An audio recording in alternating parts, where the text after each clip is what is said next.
ensemble avec les habitants, la population de Kalamou, passer des moments vraiment agréables et vous allez aussi découvrir le réveil, le bon réveil ici à Kalamou. Comment est-ce que les habitants, la population de Kalamou s'est réveillée. Là nous avons une dame, maman, on appelle ça Bopikiligi dans Zoto, Bokondu dans Zoto, maman les a déjà wana, maman Mbote Mingi. C'est TV et nanda kuna bino Malamuti. Alors maman c'est combien que ça non mon komolelo na habité tango yo la mukara na tongo ilo liboso sala gizarani. Elo la liboso. Elo la liboso za lo sambuti. Izarana tinani. Nzamba pesi ngai pema. Fana iba kokumisa Bon lelo o la mukindeni. Lelo. Na muka na ngolo nzambe. Nesto za malamu. Quand passe ya mai ka ande mutu zo tungisa biso na komina Kalamu awa na mai na courant mai kuto sai 5 jours mais ka lobi na butu yango pe kuto seke nango misala ndao esa mabien te po mai ya te mai misala sa makabien na mai mko auto la nginza to lamba kite po mai ya osala olamba lezate siko ndeza ba konza mboka batela bisote po biso na kauka penda ikamba mai to yebaki yango te mutu soka lukanda fa lukanda kuna kauka po ebiki mai kendaka te courant kendaka te mais siko to comme na passe ya mai 5 jours 4 jours mai za te courant pe ya manœuvre mais moi facture ezoya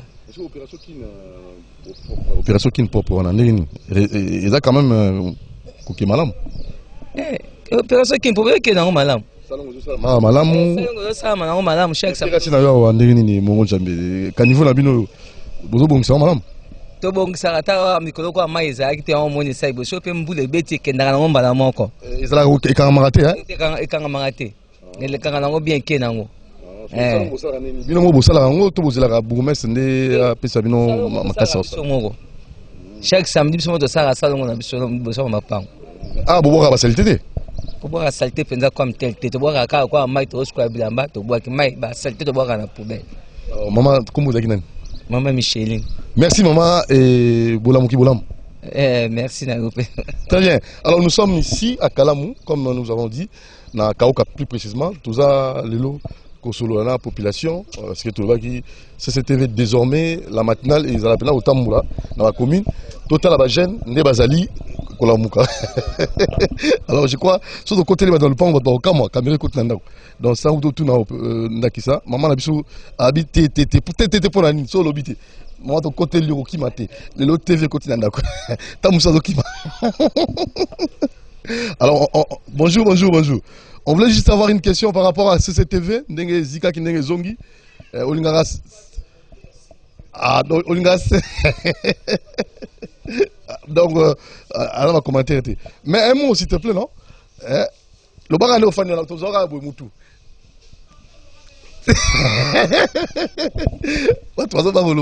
Donc, vous comprenez un peu. Balinga CCTV, mais rien n'a pas qu'on Kimi. Tout le monde a pris fuite. Alors nous continuons notre randonnée. Là nous sommes dans la commune de Kalamou, plus précisément Kaouka. Nous avons comme l'impression réveiller seulement là. Je n'ai pas de bruit. Oui, là on a CP, on a qui nous a débrouillard donc quand on a eu de Kosaranati. Les petits langues, Tongo déjà la Mugi, a tiré nous de tante. Donc on mika. Bonjour papa. Bonjour. Ah on est ni Bolamuki bien. Ouais, tout le monde sont bien, moi bien, mais la difficulté c'est Maï. À part Maï, ça va, tout ça c'est normal. Oui, ça marche chaque samedi. Au moins la neza, ils ont un macadam thé, tout ça c'est na zéro, mais tout ça au moins chasser zaté, bablo a été pendant les aminités, donc ça veut dire que tout ça on a chaque samedi. Ba terrasse nengeza so ya ba côté muso ba kauka muso ba moi kati yo mo na non différence alors nous aussi on va jeune ba on a fait là ça ba peut-être va venir na bango te pour la mino va venir net maintenant ba chap na makada mo la raison net ça maintenant si avec na biso na moment ça va venir mo wana ti après la venue secondaire où il a dit donc eux charge le premier avenue secondaire. Soit tu es macadam et ça mieux. Et ça mieux pour nous et secondaire et sauvara avenue le Prince Victoire na embouteillage et tout machin. Donc c'est ça. Hein? Les avenues m'emmener n'est pas en plus. Bon moi ningi zalili. Et c'est un peu macadam ezala. Mais si c'était fait tant que zikaki il s'est connu. Ah souci makasi tout là on a écran et ça c'est un vrai passe makasi. Tara chaîne CCTV et l'obligation maman bien tout là moi trop ba chaîne ba émission a bien. Donc c'est presque ça. Hein. Merci beaucoup. Hein. Oui, merci beaucoup. Très bien. Alors nous évoluons. Là nous avons la monde de la Tali dans la peste là. Moi tu es bien la tongo bouillé, tu as l'émission awa donc la matinale eza na kauka. Alors ni nous penazo préoccupé na kauka. Bon. O eza passe eza ke mai eza passe makasi. Et là ça passe que pendant toute une année Mambonyo s'est échangé. C'est vraiment dommage que mai eza te na kauka. Et puis en plus facture zoya chaque fin à mois. Moi il eza passe ya ngwana et puis il faut me carotter les ayants parce que comment se fait-il que foot à Bama il y a une interruption à mai ça n'a pas de sens vous comprenez que mai est athée mais à la fin du mois il y a une facture à mai des fois matonge kutu mai est athée mais bazotinda ranité bazotinda facture mais koto on a comprendre que mai est athée mais chaque fin du mois bazotinda facture ça n'a pas de sens vous comprenez Kini Bopeto. Bon en tout cas pour na idée à Kini Bopeto tout monde en haut ba okire ba net en victoire parce que awa et dépendra biso ba to sala ngo. Waneza bon na éviter projet neza qui a gouvernement provincial ba sali ngo pona ba ko engager ba agent ou bien batinda bato ba sala ngo parce qu'il y a d'autres places où c'est un gouvernement bango mo mutu ba sala ngo par exemple pona ba terrasse ba terrasse eza ba koloma pangote bat basala ba terrasse d'abord eza l'état mutu asala ki ba terrasse pona mai canalisation so ito longolango eza parce que eza liboso le pango na yo o longolango mais to comme à niveau te ki to bongsaka balabala l'état non ça on a un problème na bisoté ozo comprendre ko bebisango pété c'est ça le problème oui ce qui est vrai que mutu ko boire eloko na terrasse te ko ipe ko boire eloko na balabala ce qui en attendant ba kondiba ko bongisa bino bomoni salité na kati ya kaniveau bosani non. Bon, en réalité, au moins, biso part des choses, tout on part des choses na bisoté. Problème na biso ezaki to bebisate. Mais le reste, c'est le gouvernement qui va le faire. Au moins, par exemple, terrasse eza bouché. Si ko ceux qui ngana ki obongsango, et net nazo aider l'État. Na aider l'État. Ozo comprendre net l'État zo ibanga, on a l'État ibinga. Donc pour nous par responsabilité, eza plus kana ba kondi. Na kobongisa environnement ezaka ka l'état ndese ko sala musala population te na pesa par exemple courant na ebi na sala courant za makamusu on a pesa exemple ka net na sala na 600 électricité na 600 électricité na ebi kumamba courant mais câble ya SNEL et katani siko nga est-ce que naza obligé nazwa câble wana na kanga ngo bena benga l'état sa musana soki na kanyango moi l'état obisanga pourquoi yo ko sala loko wana ozo comprendre pour la salubrité pour la salubrité pour la propreté nanga na ko sala ngo parce que qui n'est à qui na bénéficier mais en réalité ce n'est pas moi qui va le faire mais c'est l'État lui-même qui va le prendre en charge mais comme mutunet célébrité pesi Kini Bopeto toza obligé to bongisa place yo nyoso to et puis to boire biloko place sengeli et puis na ba poubelle na biso il fallait to sala. Merci beaucoup, très gentil, bon réveil. Ça va bien. Alors cher ami, to kwazuna wandine. Ouais, ça va. OK, boulot na moni ba dire ozo oui wa moto de gérer ozo. C'est bon, non, qui est déjà boulot, tous les gens déjà parce qu'on a déjà en retard. Nous sommes en retard parce que Maï est athée. Donc, Kauka, Maï est athée. Maï est athée.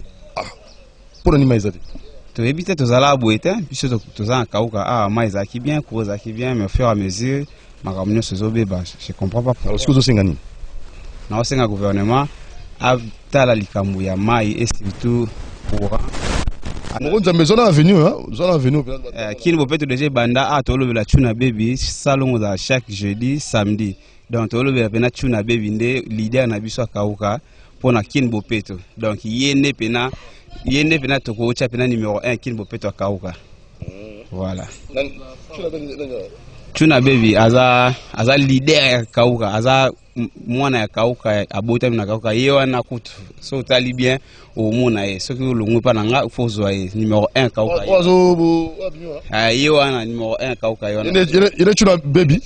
Donc chuna baby yewa. So tolo ba Kin Bopeto yewa na ne. Ah moni na tuna ngomi pa chuna baby. Chuna baby na Kin Bopeto numéro 1 yewa na.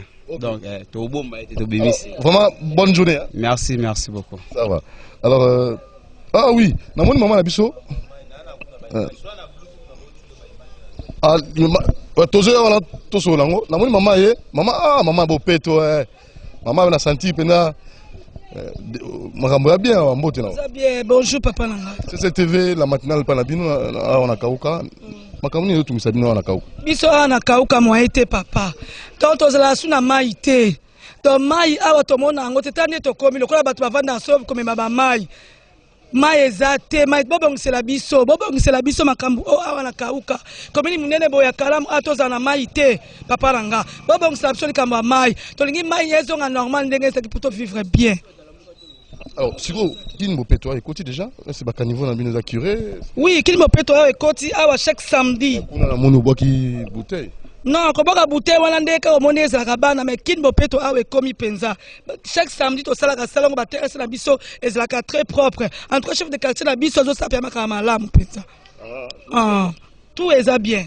Merci beaucoup, bonne journée. Merci beaucoup à vous autant. Bye les enfants, bye. Bye. Bye.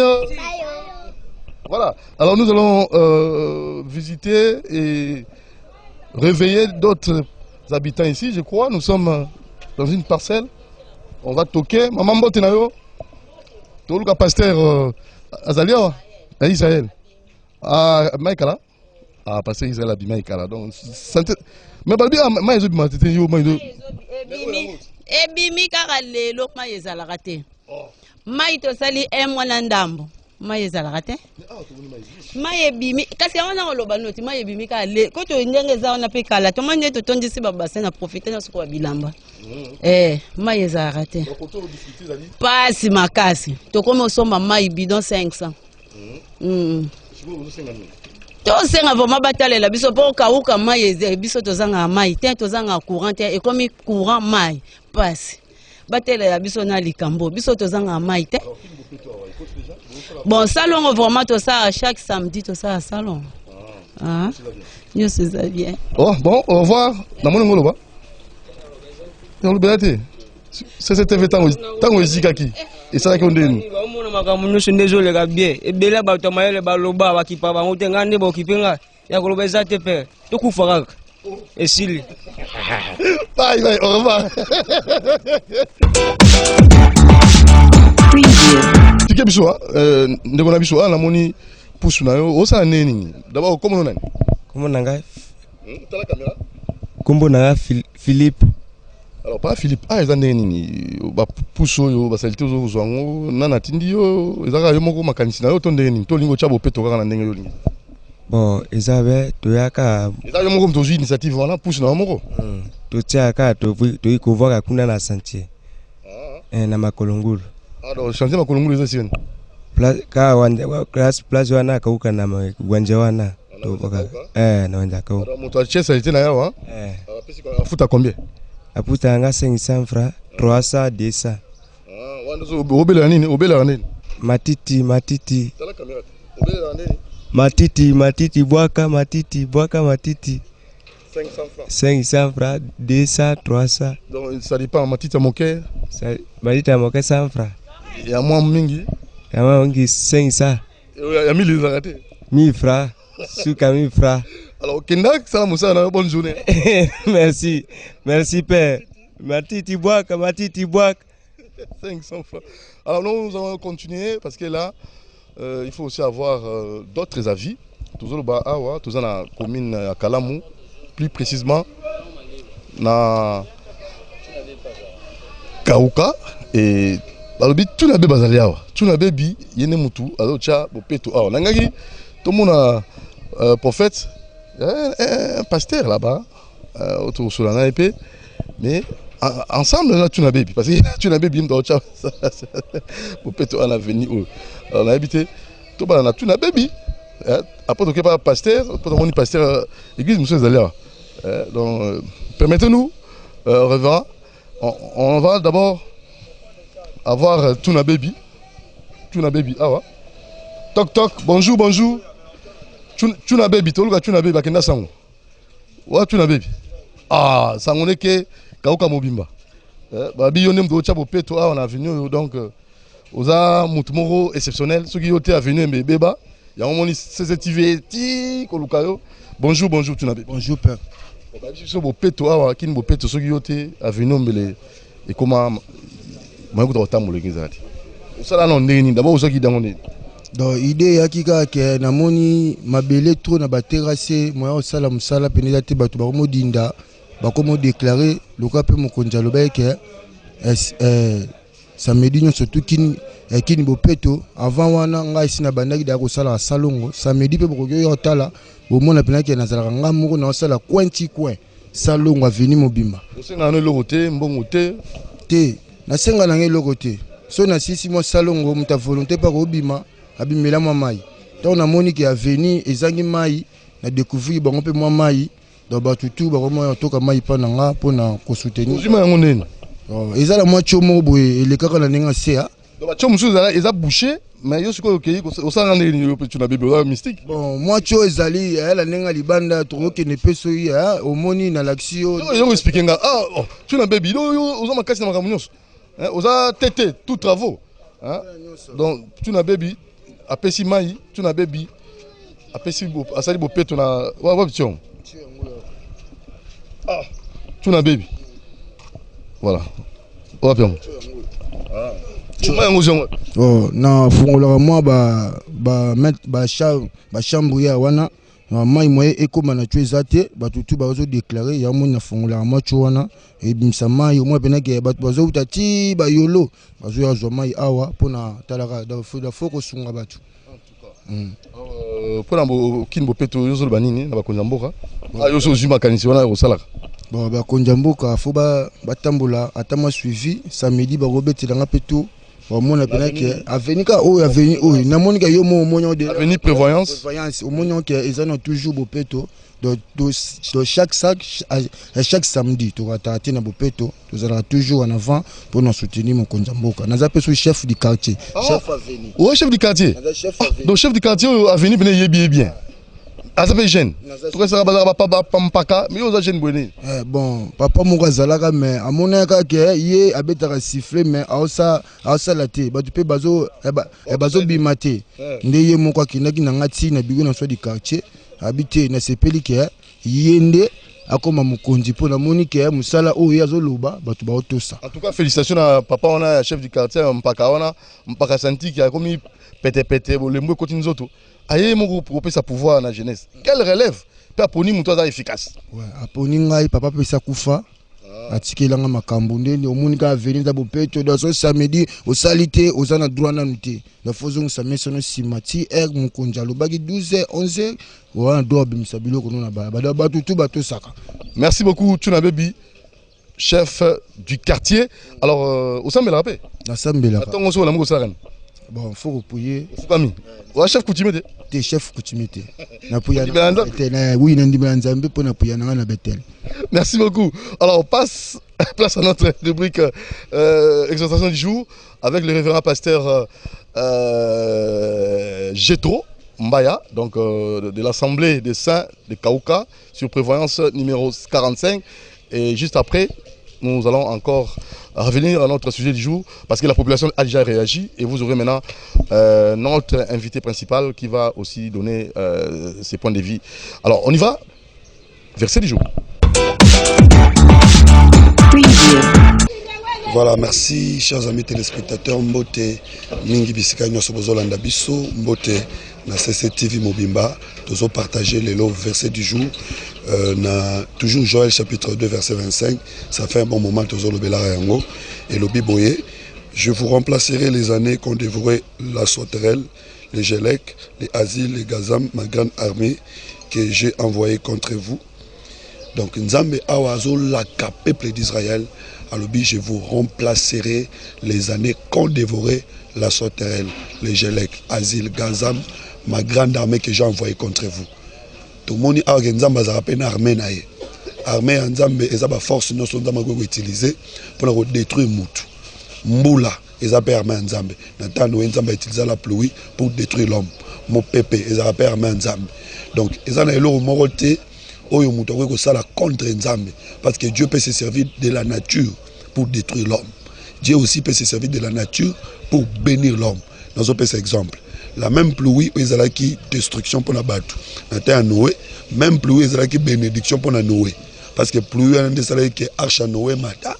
Pluie, on a des salariés qui tant ya wana battu bakufa. Donc j'aimerais dire que pour na battu balingara nzambe, pour na battu balandara nzambe, Dieu peut se servir de la nature pour nous bénir bango. Dieu peut se servir de la nature pour nous sunga bango. Tant batu musuba olela ke mbula ebo mabiso ba faire ebo mabiso ba activité. Nzamba ko sala ke mbula wana e sala ke misano ekende liboso. Nzamba ko sala ke mbula wana e empêcher ta bango no bazawa ya détruire ba yate. Ici tozomona ba sauterelle, ba asile, ba gazam, baza ba insectes o ba dévorer bilanga, ba bebisa bilanga. Mais nzamba utiliser bango pour na ko corriger bana Israël. Awa na lingina lo baboye. Nzamba ko utiliser ba ennemi pour na ko corriger yo. Yango malheur nous se comme la mona nzambe. Il faut le kotala pourquoi comme elio. Bandoki ba loko mingi. Ba miyibi ba oyibo mingi. Pourquoi nzamba va permettre que ba loka yo? Pourquoi nzamba va permettre que ba yiba yo? Très souvent, les alaka pour nos zones biso na nzela. Parce que nzamba permettre que ba ngona ba bundisa biso pour ba bonga biso non. A permettre ba bundisa biso seulement pour nous ramener biso na droit chemin. Mais très souvent biso ba nzambe to comprendre raté. Au monde okanga ba noko bandoki batata moi c'est bandoki. Olé ota non vi na yo, mais pourquoi ba ozo pouvoir likonanga? Peut-être que ototambola mabe, yango ba ozo pouvoir likolona yo. Le Seigneur peut aussi permettre que malheur moi comme la yo uniquement pour éprouver ta foi. Nenga sala ki na Job. Job a sali ma même roté, mais malheur est comme il est. Ça m'a permis que le diable a touché. C'était uniquement pour éprouver sa foi. Les gens qui ont monté sur traversé temps difficile, pas si et yaka pas batté. Bible dit les malheurs atteindront une ville sans que l'Éternel en soit l'auteur. Ce qui est difficulté moi est commis dans la vie na yo. CCTV Eziki, les cambo est commis. Il faut toujours s'asseoir pour savoir pourquoi Dieu a permis que cela arrive. Peut-être que les gars éprouvé foi à battre. Est-ce que peut-être que les camobo ezali ça m'a zonga ko ramener batu dans zolandanga ozana pas sur la minyoko ko se victimiser te ko mona mbamonte ke mutu mabe ezo ute pas mutu songolo. Mais regarde d'abord ta vie, considère ta vie. J'aimerais t'inviter, mon ami, mon frère, ma soeur, qui me suit en ce moment, dans un séminaire biblique que nous organisons ici, chez nous, à l'Assemblée des Saints de Kinshasa Kauka. Enseignement biblique que vous allez intituler Je vous remplacerai les années et que vous allez animé par le prophète Jean-Willy Banzasui ainsi que votre frère, votre ami, le pasteur Jetro Mbaya. Ils ont dans le 13 novembre, Kino le 17 novembre. Donc mercredi, jeudi, vendredi de 16h à 19h30 et les dimanches de 8h30 à 11h30. Ici sur Prévoyance 45, quartier Kauka, commune de Kalamu. Juste en face de l'école de navigation, il y a Victoire, il y a Kauka Outuni, avenue Prévoyance, c'est la première avenue, et au numéro 45. Mercredi, jeudi, vendredi, de 16h30 à 17h30, et les dimanches, de 8h30 à 11h30, Prévoyance 45, quartier Kauka. Notre numéro de téléphone, c'est le 09 98 40 52 62. 09 98 40 52 62. Nous allons prier pour toi. Pour tous les problèmes, toutes les difficultés que tu traverses, le Dieu du ciel va te restaurer. C'était là votre ami, votre frère, le pasteur Jetro Mbaya qui parlait pour le compte de verset du jour. Merci.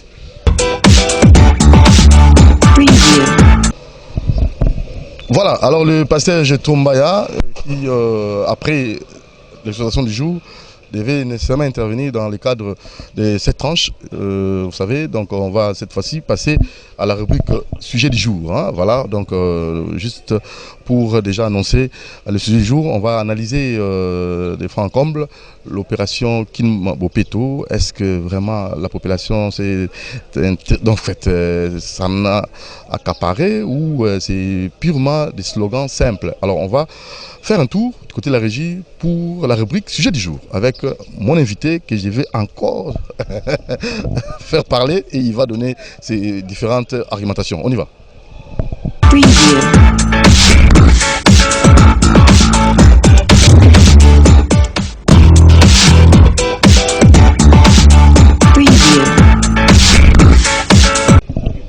Voilà, révérend. Kolimbate lelo na oza misa mingi na ngai. Obanana na makambo ba sauterelle, ba nini na comprendre ite. La no me expliquer la sauterelle, on ba sauterelle bon ya sur lelo. Ouais, mais tant que la Bible est ba sauterelle, la Bible est le roi journal. La Bible est le roi et l'eau ni nzamba linga loba. Elle roi so Bible bi ke soki liboko nezo me mono mabe kata yango. Si vous yo kata liboko te. Soki liso ezo tino na mabe tobola yango. Kotobola lisu te. Faut yeba lisu waneza nini, liboko waneza nini. Ndenge peta nzamba loba ke na ozong c'est la bino ba ane o ba sauterelle ba bebisa. Il faut qu'on étudie ba sauterelle waneza nini. So ok na Juge chapitre 6 ma komezo ba boye. Bana Israël soki ba loni banguna na bango bazako ya ebele lokola ba sauterelle. Ba lie biloko na bango.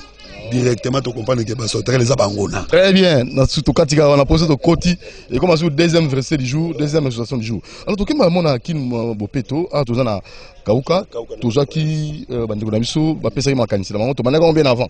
Pour to boya ki eza le roi le mo boye to préparer ngo non. Ba attaquer bango bala moko ba pesi argument ba point de vue na bango. Alors on a évité yo zali moko mona kauka pe. Ndeni makambango kin bopeto. Non, bon déjà habitude des Awa, avant même que le gouverneur a lancé l'opération. En tout cas, c'est chaque samedi que dans l'avenir, surtout dans l'avenir prévoyance au Bissotozali, jeunes et puis responsable de parcelle, chacun devant sa parcelle, à Salamon Bopetonae. Et puis ici, presque dans chaque parcelle, au côté de moi, mini poubelle les ali. Le matin, au monde à Batapous, les gara, bazo matiti, bazo récupéré, moyena, moi, bon, kebazoaka. Récupérer ba matiti wana ba ke ko boka tout ça na moi dépotoir mongo André Kimbuta tikela biso les ana wenzi awa bon ba kenda otika ngokuna c'est à dire que les déjà moi habitude et ça la maka et moi même à mon niveau je suis en train de m'organiser pour nous ressentir ba jeunes nyos ya quartier au chaque samedi ko luka ne tout ça la na bango salon ensemble c'est à dire que to into structuré en vraiment chaque samedi je crois que bozali na tuna be bosolaki c'est l'un des enfants avec qui nous sommes en train de voir des organiser chaque samedi ba jeunes ba sangani pour nous ça la entretien de ba caniveau nanzela et je crois que c'est une bonne vision, c'est une bonne politique. Alors Nengepe gouverneur a lancé en Ngobongo, c'est une bonne chose, nous l'encourageons et Tikalara Malobate et Zalapenza effectif sur le plan pratique et ça la Mapenza et Ozala Kitoro Makasi. Alors sur le plan aussi biblique. Est-ce que ils ont versé mon co ou ils ont dit que tel est salité topé bateau à message on fait dans la bisika moko ya mbindo est-ce que là ils ont des papiers bibliques pour batouper ou ba tu rappelles mon bateau mangongi ba me ko ba keza na bible papier boyang en tout cas ngina lo banana que moi nzamba la salité te so mo muto salité ça ka moi nzamba te Bible et boya bato salité Bible et pekisa Bible bike nzamba vanda esika mona bosoto te na mbindo te pe au mona lisumu ils a toujours comparé na salité au mona Bible comparer les pécheurs comme un lépreux lépreux za maladie mo salité na Israël ce mutazu lépreux ba ucha libanda avant de place mona batute donc nzambe aza saint qui dit la sainteté, c'est la propreté, c'est la pureté. Et nous avons la sainteté spirituelle, la propreté spirituelle, nous avons aussi la propreté physique. Nous avons un verset, avant de continuer. Exode chapitre, Deutéronome chapitre 23, verset 13. Deutéronome chapitre 23, verset 13. Tu auras parmi ton bagage un instrument dont tu te serviras pour faire un creux et recouvrir tes excréments quand tu voudras aller dehors. Au cause na kati ba bagage na yo instrument moko oui ko permettre yo timula libulu o zipa bosoto na yo. Donc nzamba lingi ke mwana Israël nyonso azanga pa ute azanga Congo te. Donc okoza na biloko tuna ndako mais kozanga pa ute kozanga Congo te musala mweza nini ko timula libulu ko zipa bosoto na yo. Alors ici nous disons d'abord sur le plan spirituel bosoto ezapé ma pas problème. Nous devons tirer un problème, on a un problème na yo, déjà bosoto na bomba na motema. Mais il faut un instrument na kotimula libulu ko zipa. Instrument sur le plan spirituel c'est le pardon. Donc ceux qui bosoto tondi na motema nanga, instrument na ko utiliser la pardon pour na zipa yango. Maintenant, sur le plan physique, ils appellent ça Congo boé, ils appellent ça Pau boé. Tango, au saléli, biloko, salité, tout ça, et tondi, il faut aux années sika au kozipa. Neto monument. Neto moni boé. Papa Zakuna. Oui. Papa Zakuna. Papa na kachuma lobate parce que pour être moni boé après. Mais oh ba ko évacuer yango. Neti oyo ba ko évacuer mona ba. Ngaki moi loba. Bon loba na yo.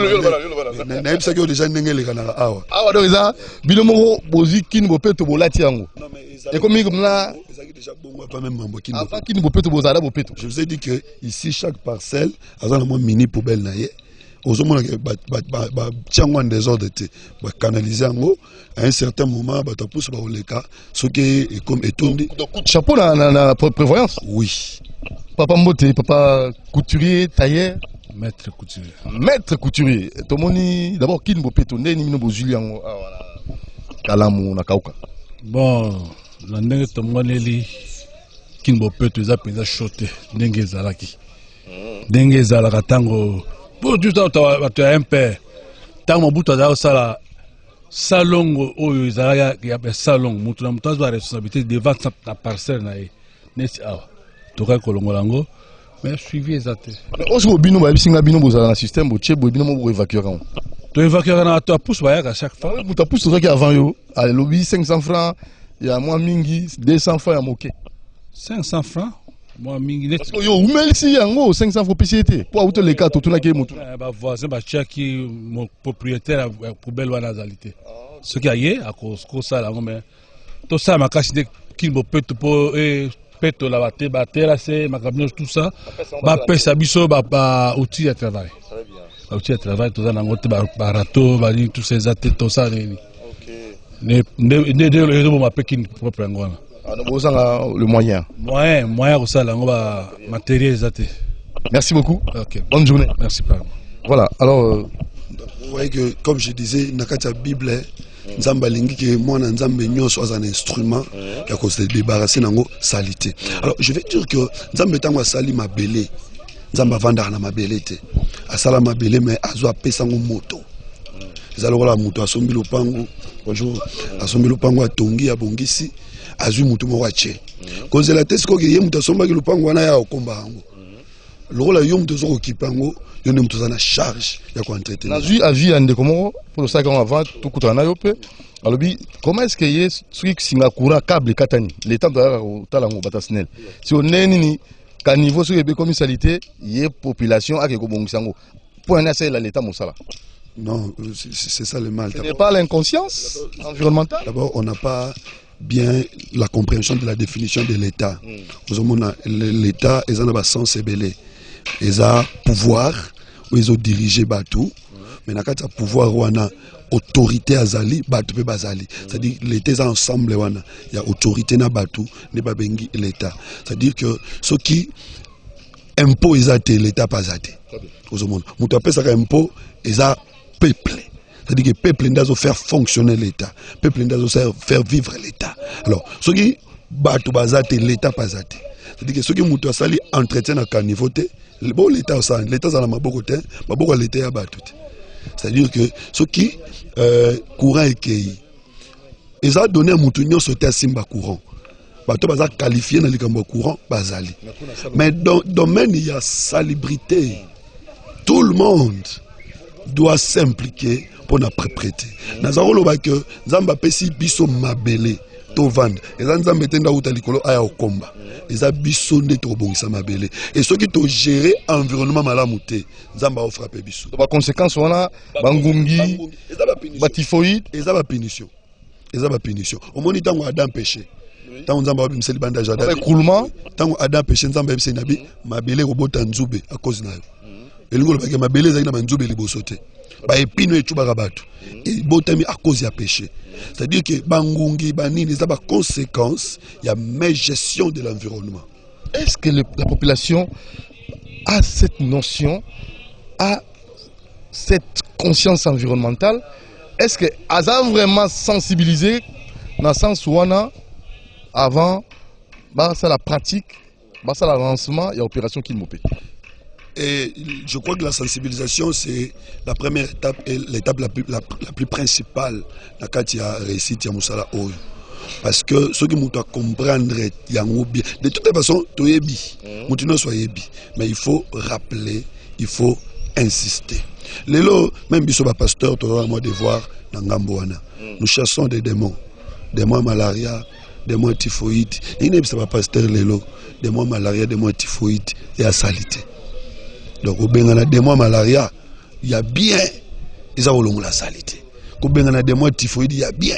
Ils ont la saleté. Parce que le diable a côté avec les porte fongouane. Est-ce que vous pouvez savoir tant on a l'église Nabino pour n'avoir joué à maté à wana ya bopeto que ça la salon on a gâté l'église. Est-ce que yo initié en tant que pasteur? Je vous ai dit déjà que je suis en train de m'organiser pour que chaque samedi nous travaillons avec les jeunes malgré que gérer la facilité, mais chaque samedi, parce que là, quand tu les appelles, ils passent à la moyenne. Alors que, moi, dit-il là. Oui, et ils ont intérêt là. Alors, mais nous allons nous organiser pour le faire. J'aimerais ici dire que l'Église n'a pas seulement le devoir de s'occuper du spirituel, mais l'Église doit aussi s'occuper de la chair. Tous les bateaux, tous les de l'eau là. Mais tu continues à l'eau, tu es dans mokili. Tout à l'heure, mokili. Donc, na mokili, na. Ouais, c'est-à-dire que ceux qui te s'occupent dans paradis, ceux qui te s'occupent dans l'autre côté, l'eau on peut te côté. Bana Israël baza ok kana, mais na désert nzambe fera les sabango. So nzamba ba ke no bo vandara bongo bo zela kana banga ba côté. C'est-à-dire que même Jésus a écouté l'évangile, a comme à un certain moment, il a dit que Nzala va nous balia, si maintenant continuer côté à bango. Donc ce qui biso basala nzambe toujours comprendre que bateau to terre bazala banzoto. Bazala mili monte ba banzoto ndeba église wana 8h 11h tant aussi ça ba ozonga la bandako.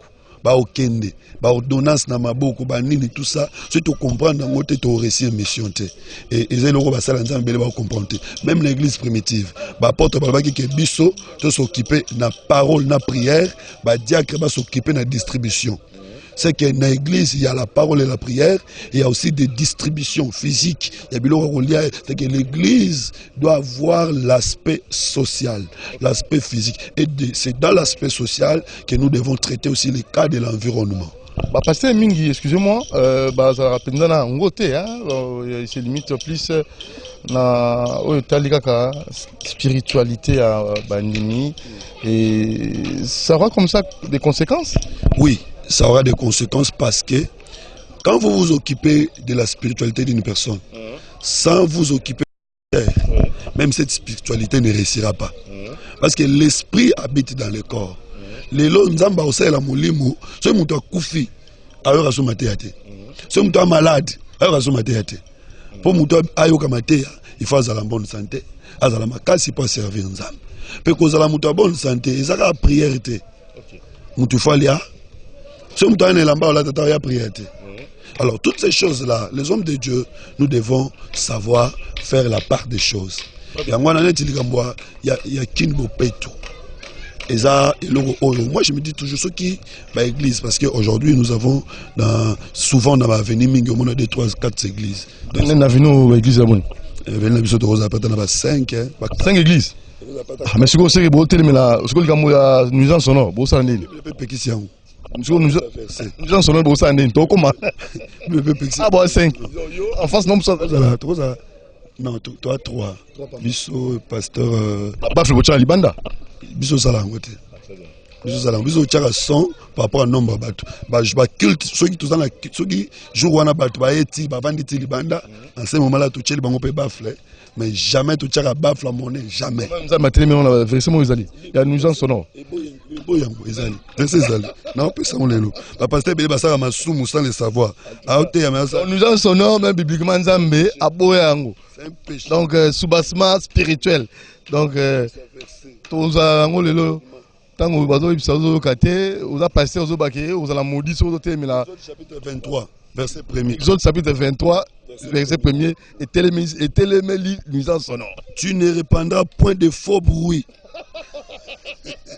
Non, oui, dans l'état. On a un assainissement, salubrité, bois social,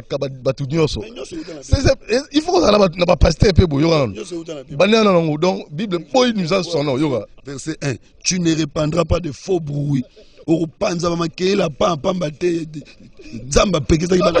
Non, franchement. Est-ce que vous êtes expert en environnement? Totalement, la deuxième promotion, on a une avec le professeur Moussibo, nous avons directeur en mémoire. Donc je n'ai jamais su que même la Bible a tellement nous en son nom. Nous en son nom. Peuple en Israël, tant basalara vodor. Bachaba makelele Moïse zaki na ngomba, oki makelele Joshua, makelele wana nini na mboka. Diki makelele belé na mboka. Damo banga makelele te. Damo ki makombo à Jésus.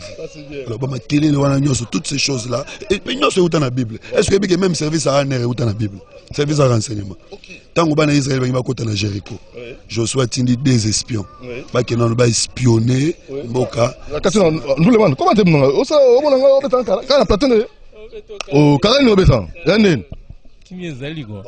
Mais ah, tu vois ma bien habillé non? C'est présenté dans ma tour Hollande. Ouais, on a comme on a Mayas Maitador, artiste et musicien de Villanova.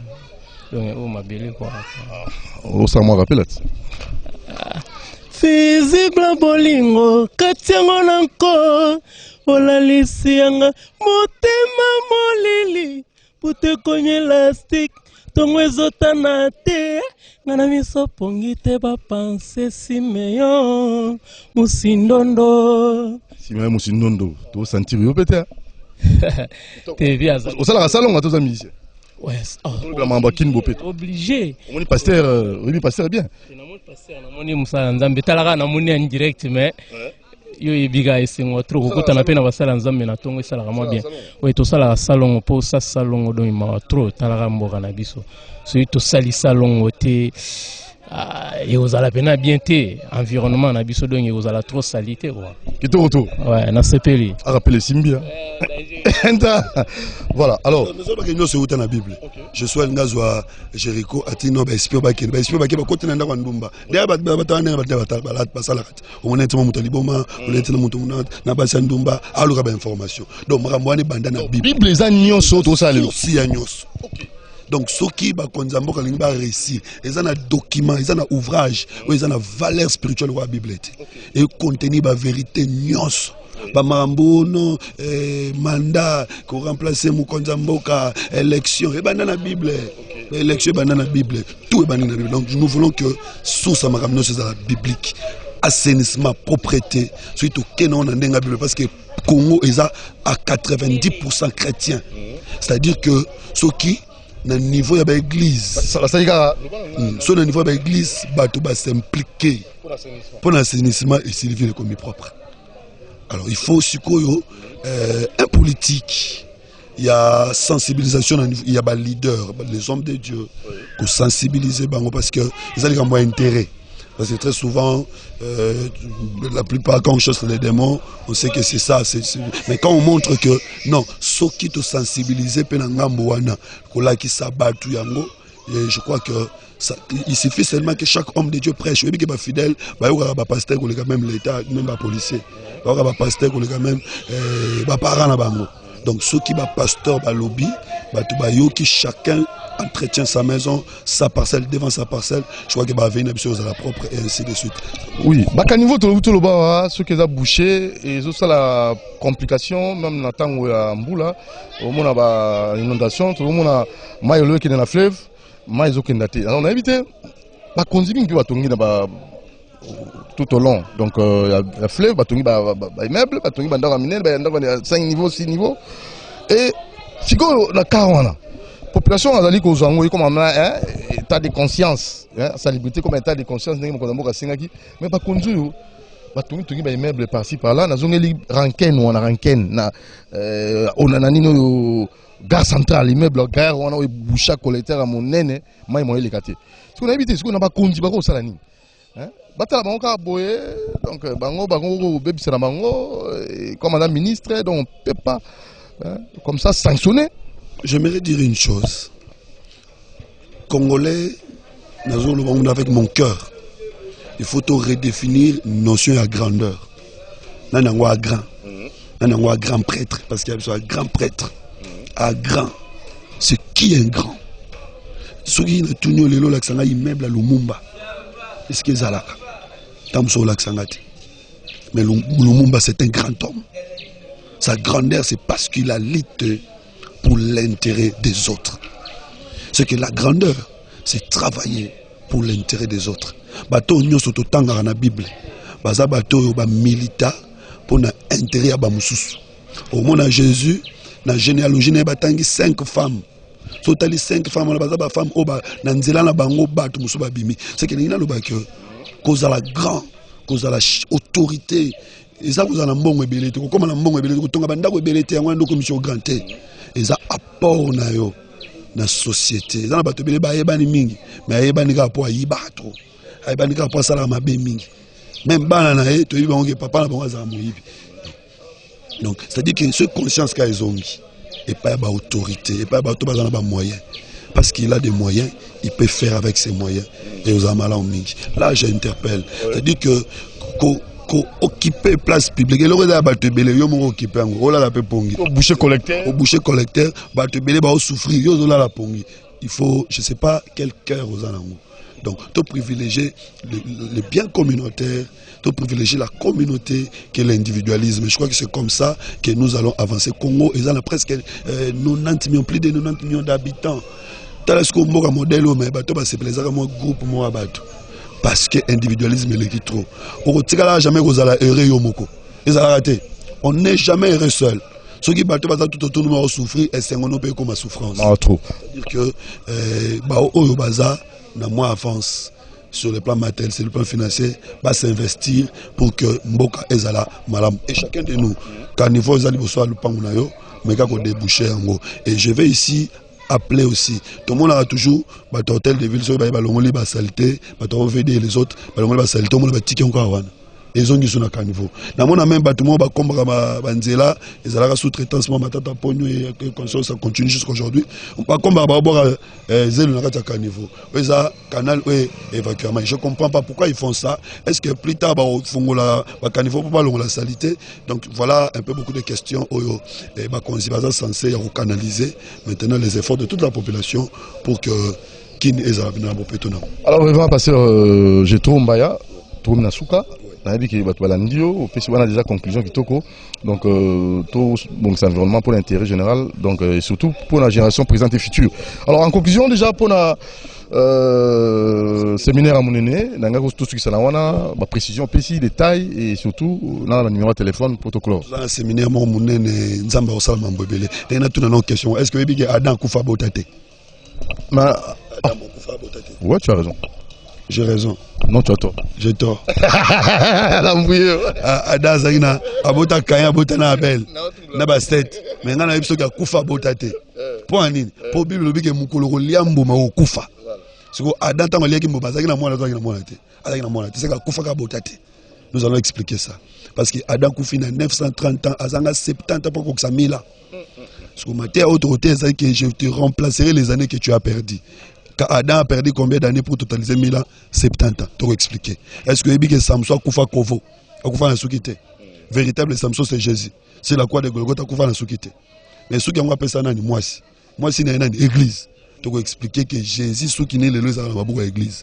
Or, Souki, c'est la gloire. C'est l'apôtre Paul 1 Corinthiens chapitre 11. C'est que la gloire à Jésus, ils ont la l'église. Force, parce que ceux qui ont équipé force. Mais ceux qui ont Jésus, ils ont 7 13. Azara 7 13 pour Agneau a fondé le livre dans l'Apocalypse, Azaki na maseke Sambo. Donc les 7 13 de Samson, c'est les 7 cornes de l'agneau où ils ont panza bango dans biso, ils ont fondé la biso ba livre kangama. Na bengi bana nzambe nyos. Baba lingara la révélation, la connaissance et la puissance de Dieu les 13, les 14, les 15, les 16 et le 17, l'Assemblée des Saints de Kinshasa Kauka, avenue Prévence numéro 45, dans le quartier Kauka. Révélation à gogo, enseignement à gogo, puissance en Zambé par la prière. Donc, on a de 16h à 19h30 et les dimanches de 8h30 à 11h30. Tout ça, dans le séminaire biblique Thème Langwezali, je vous remplacerai les années qu'on dévorait les sauterelles. Le numéro de téléphone est 09 98 40 52 62. 09 98 40 52 62. Tous les laborateurs Mibale, votre frère, pasteur Jetro Mbaya, ainsi que mon père, prophète Jean-Louis Mbanzasu, à la père Nangai, papa Atenga Mambouanzambi, parmi Bango, prophète Jean-Louis Pazali. Il sera là, il va prêcher aussi sur ces thèmes. Donc, tout Bengi Binoboya bénéficier grâce. grâce à beau bénéficier. Kobo Sanate, révérend je trompe Azapé écrivain, j'ai des livres que j'ai écrits, Cantique des Cantiques, livre scellé d'Apocalypse, la marque de la bête, les grandes guerres de la Bible, les 7 fléaux d'Apocalypse, les eaux d'en haut et les luminaires, ainsi de suite. Ce que vous voyez, on reçoit pas livre on a, merci beaucoup na CCTV, merci na ba téléspectateurs nyonso, esprit à propriété ezala. Car na nzoto te mena molimo pe. Olati kitoko na nzoto na molimo pe. Petoli makantina yo peteli bon moina yo, c'est une bonne chose. Soukoli mai na nzoto, soukola pe liloba nzambo eza mai ya solo et ça serait une bonne chose. J'aimerais que cette pureté commence par nos autorités, nos dirigeants et jusqu'en bas, ce serait une bonne chose. Que le Dieu du ciel bénisse le Congo, notre pays. Merci révérend, à la prochaine occasion. Merci bien, au revoir. L'église qui te reprend à conclure. Alors merci, vous avez bel et bien suivi le révérend pasteur Jeton Mbaya et c'était vraiment très capital et nous sommes ici à Kaouka, vous avez bel et bien compris l'avenir prévoyance, là vraiment avenir moko non mon avenir à Bopé to Boté mais bien sûr ça m'a cassé beaucoup malheureusement et te remercier Moron Djambé wazaki na caméra la réalisation, merci na coordination avec Kabongo Doudou Montiri wazaki na micro to pesi mbo théâtre na monsieur bienvenu en Simba na Nansel, bienvenue en Simba na Nansel kuna na maison de la prière cité d'exaucement na avenue Suisse 42 bis na Upen kenda kuna papa ozo luka risika osambela ba ménageant cadre qui toko pour la prière kuna na avenue Suisse 42 bis na Upen chez bienvenue en Simba na Nansel. Merci aussi à monsieur Lutumba, boss chez les boss Lutumba, topesi nombo théâtre na chez les boss Kimwenza, ozana Kimwenza, ozana Bandal, ozana Lemba et to suki sibongo na yemoko l'impératrice Bibish Takizala pour anité topesi nombo théâtre bande kona biso bazolanda biso to suki sipe na